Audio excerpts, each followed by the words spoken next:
অধিকাংশ নারীরা শুধু জাহান্নামে যাবে তার স্বামীকে একটা কথা বলার কারণে। কয়টা কথা? একটা কথা। বুখারীর শরীফের 29 নম্বর হাদিস। এই হাদিসটা বিশ্বাস করে আমি যখন পড়ি আমি তখন আমার মনটা খারাপ হয়ে যায়, আমি অবাক হয়ে যাই যে এই কথাটা প্রতিটা নারীর মুখের কমন ডায়লগ। আমার মা, আমার স্ত্রী, আমার বোনের কি অবস্থা হবে সেদিন, যেদিন আল্লাহ পাক এই কথাটা বলার কারণে তাদেরকে জাহান্নামের ফয়সালা দিবে। নবীজি বলছে, জিব্রাইলকে জিজ্ঞাসা করলাম, জিব্রাইল ভাই, এই যে এত নারীদের সংখ্যা জাহান্নামে দেখতেছি, এরা কেন জাহান্নামে আসছে? কি লা ইয়াকফুরনা বিল্লাহ, এরা কি আল্লাহর সাথে কুফরি করার জন্য আসছে? জিব্রাইল বলছে, না ইয়া রাসূলুল্লাহ, একজন মহিলাকেও আল্লাহ জাহান্নামে দেয় নাই, এখানে যাদের দেখতেছেন কুফরি করার জন্য, সবাইকে দিয়েছে তার স্বামীকে একটা কথা বলার কারণে। নবীজি চিন্তিত হয়ে গেলেন, জিব্রাইল বলছো কি? একটা কথা বলার কারণে আল্লাহ জাহান্নামে দিয়ে দিয়েছে? বলছে, হ্যাঁ ইয়া রাসূলুল্লাহ, এদের আমল নামায় সওয়াব ছিল পাহাড় পাহাড় সম পরিমাণ। এরা নামাজ পড়েছে, এরা দান সদকা করেছে, এরা রোজা রেখেছে, এরা ভালো ভালো কাজ অনেক করেছে ইয়া রাসূলুল্লাহ, কিন্তু আজকে তাদেরকে স্বামীকে একটা কথা বলেছে দুনিয়াতে, আমার আল্লাহ তাদের উপরে এতটাই রাগান্বিত হয়েছে যে তাদের সব আমলগুলোকে বরবাদ করে দিয়ে আমার আল্লাহ তাদের ফয়সালা জাহান্নামে করে দিয়েছে।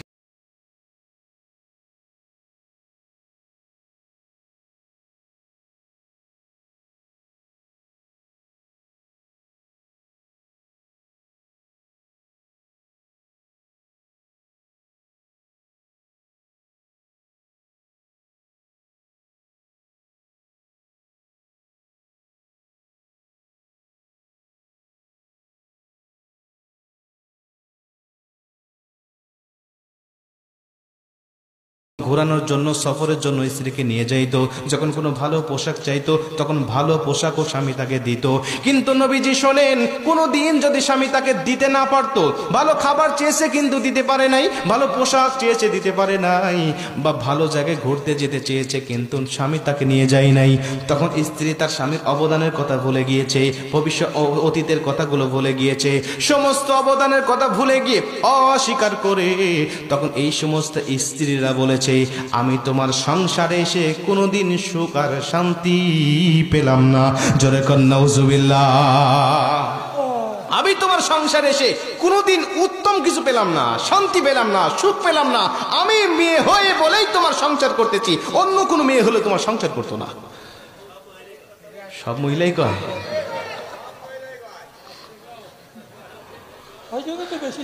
খালে শুনুক, মা বোনরা শুনুক যে আপনি সাক্ষী দিচ্ছেন যে সব মেয়েরা কয়, ঘরে যান খবর আছে। না, উনি সত্য কথা বলেছে। আমার জানা মতে এই কথাটা মেয়েদের মুখের কমন ডায়লগ। কথা বলেন ঠিক কিনা? মা বোনদেরকে বলতে চাই, স্বামীর অবাধ্য হবেন না। আপনার স্বামী আপনার জীবনের জন্য কতটা দায়িত্ব পালন করে, কতটা অবদান রাখে, যদি আমি এটা বুঝাতে চাই তাহলে অনেক সময়ের দরকার। একটু বুঝাবো,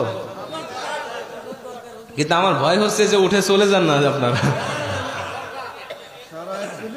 শোনে, আলহামদুলিল্লাহ আপনার ভদ্র, আমি জানি আপনারা ভদ্র মানুষ।